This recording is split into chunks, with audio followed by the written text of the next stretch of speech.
Bismillah.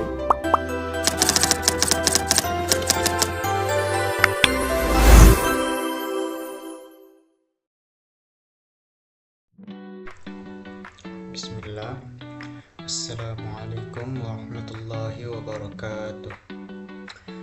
Selamat malam dan salam sejahtera untuk kita semua. Perkenalkan, nama saya Muhammad Syarifullah dengan NIM 43225106. Pada kesempatan kali ini saya akan membawakan sebuah materi tentang sistem satuan pengukuran dalam fisika terapan. Materi ini sangat penting untuk kita pahami karena dalam dunia ilmu pengetahuan, teknik maupun kehidupan sehari-hari kita tidak bisa lepas dari kegiatan mengukur, baik mengukur panjang, waktu, massa maupun besaran fisika lainnya. Nah, untuk itu diperlukan sistem satuan yang jelas agar hasil pengukuran dapat dipahami dan disepakati oleh semua orang di seluruh dunia. Jadi dalam presentasi ini saya akan menjelaskan mulai dari apa itu sistem pengukuran, sistem satuan pengukuran, macam-macam sistem satuan, perbedaan di antara sistem satuan, serta penjelasan tentang besaran satuan dan lambang dimensinya. Setelah itu saya juga akan memberikan contoh soal beserta pembahasan agar lebih mudah dipahami.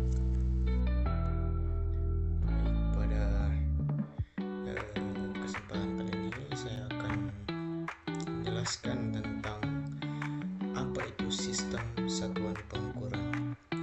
Sistem satuan pengukuran adalah cara menyatakan besaran fisika dengan standar tertentu agar bisa dipahami secara universal.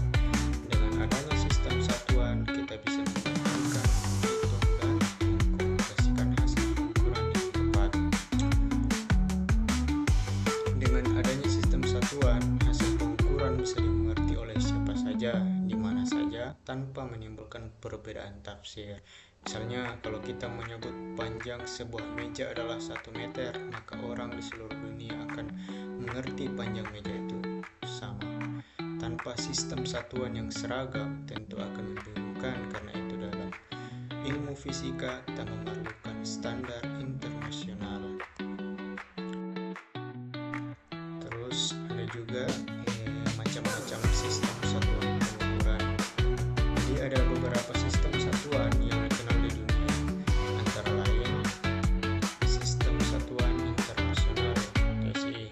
Ini adalah sistem satuan modern yang digunakan secara resmi di seluruh dunia. Satuan pokoknya antara lain meter untuk panjang, kilogram untuk massa, second untuk waktu, ampere untuk arus listrik, Kelvin untuk suhu, mol untuk jumlah zat, dan candela untuk intensitas cahaya. Terus ada juga sistem metrik. Sistem ini sebenarnya adalah dasar dari sistem internasional di Indonesia. Kita sering pakai sentimeter, gram, liter, dan lain-lain. Sifatnya mudah digunakan karena berbasis kelipatan 10. Terus selanjutnya ada sistem imperal atau Inggris. Sistem ini digunakan di beberapa negara seperti Amerika Serikat, contohnya inch, foot, mile untuk panjang, terus pound untuk massa, dan gallon untuk volume. Sistem ini berbeda dari sistem internasional karena tidak berbasis kelipatan 10 sehingga sering membuat bingung jika dibandingkan.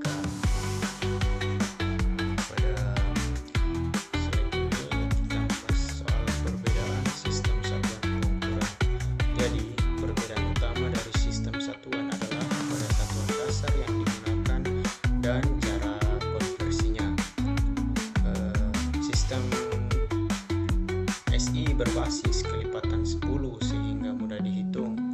Terus sistem imperal tidak berbasis 10, misalnya 1 foot sama dengan 12 inch, 1 mile sama dengan 1760 yard. Inilah sebabnya mengapa sistem SI lebih banyak dipakai di dunia sains dan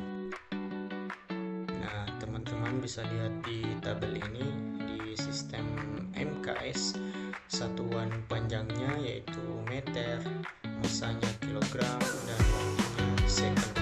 Sistem ini yang sekarang dipakai internasional, sedangkan sistem CGS panjangnya sentimeter, masanya gram, dan waktunya juga second. Biasanya dipakai untuk skala kecil, misalnya di laboratorium. Lalu ada sistem FPS, yaitu satuan panjangnya volt, masanya pound, dan waktunya second. Sistem ini banyak dipakai di Amerika dan beberapa bidang teknik sipil.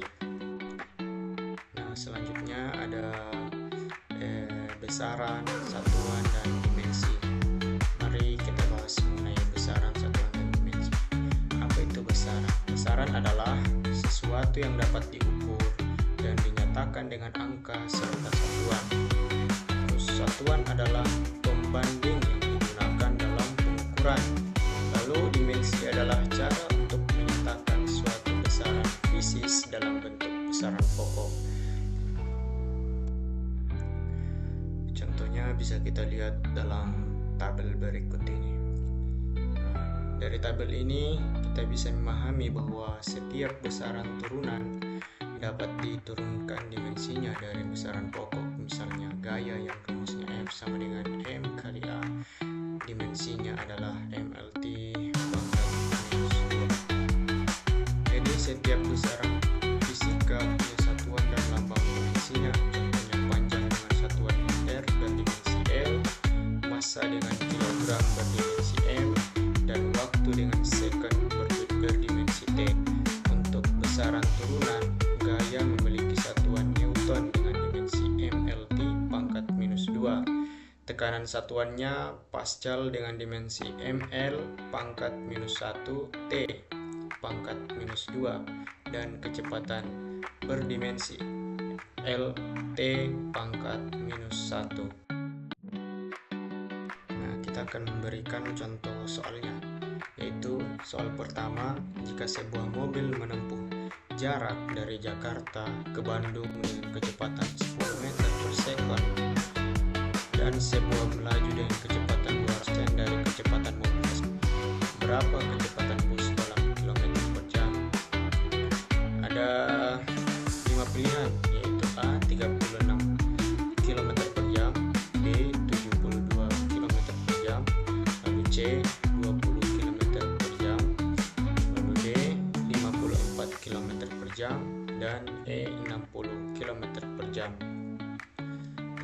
Jadi kecepatan mobil sama dengan 10 meter per second.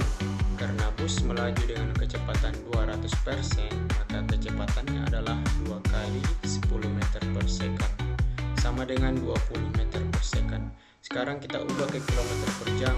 Kita tahu bahwa 1 meter per second sama dengan 3,6 km per jam. Maka 20 dikali 3,6 sama dengan 72 km per jam. Jadi jawabannya adalah B, yaitu 72 km per jam. Nah, adapun pada soal kedua ini diketahui persamaan untuk gaya adalah F sama dengan A kali P ditambah B kali V.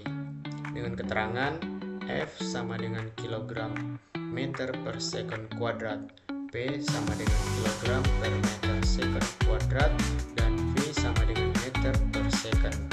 Ditanya dimensi dari A kali B adalah apa? Nah, kita punya 5 pilihan di sini, yaitu A ml kuadrat T, lalu B ml kuadrat T pangkat minus 1, lalu C yaitu mlt, lalu D mlt pangkat minus 1, dan E mlt pangkat minus 2. Nah, kita tahu bahwa F dan A kali P harus punya dimensi yang sama. Nah, dimensi F adalah mlt pangkat minus 2, lalu dimensi P adalah mlt pangkat minus 1, T pangkat minus 2. Maka A sama dengan F dibagi P.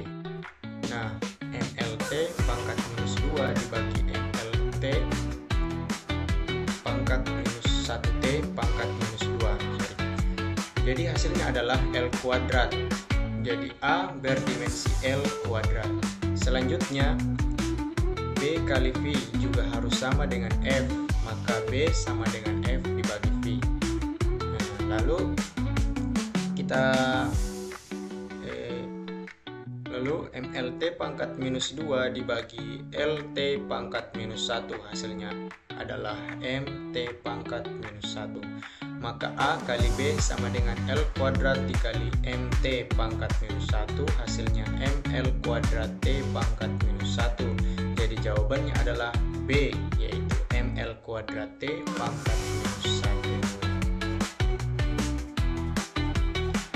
Baik, demikian penjelasan saya mengenai sistem satuan pengukuran, mulai dari pengertian, macam-macam sistem satuan, perbedaan, hingga pembahasan tentang besaran, satuan, dimensi, serta contoh soal dan jawabannya.